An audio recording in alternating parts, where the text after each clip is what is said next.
নির্দেশনায় এবং আচরণ বিধি মোতাবেক আমরা নিজেরাই নির্বাচনী যে সমস্ত প্রচার প্রকাশনা সামগ্রীগুলো ছিল, অর্থাৎ পোস্টার, ব্যানার, ফেস্টুন, বিলবোর্ড, আমরা নিজেরাই 48 ঘন্টার মধ্যে নিজেরাই সরিয়েছি। বাস্তবে আরো কম সময় আমরা সরিয়েছি, তারপরও সব মিলে পুরো দেশে আমরা নিজেরা এটা সরিয়েছি। এবং আমাদের এটাই ছিল প্রত্যাশা যে যেহেতু আগামী ত্রয়োদশ জাতীয় সংসদ নির্বাচন একটি খুবই গুরুত্বপূর্ণ নির্বাচন, জাতির প্রত্যাশা, এই নির্বাচন যাতে ফ্রি, ফেয়ার এবং ক্রেডিবল হয়, এখানে আমাদের পক্ষ থেকে যাতে কোনো ধরনের ত্রুটি না থাকে।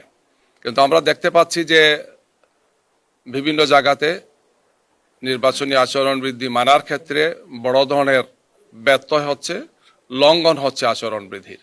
আমরা আজকে এই সমস্ত বিষয়ে ইসির দৃষ্টি আকর্ষণ করেছি যে ওনাদের পক্ষ থেকে এই ব্যাপারে আরো সক্রিয় হওয়া, দায়িত্ব পালন করা। বিভিন্ন জায়গাতে মানে ম্যানুয়ালি যে সমস্ত ব্যানারগুলো লাগানো হয়েছে, বিভিন্ন বিলবোর্ড ইত্যাদি ইত্যাদি, এর সাথে আবার ভার্চুয়াল অনেকগুলো আছে আমরা দেখলাম, ডিজিটাল যেটাকে বলা হয়।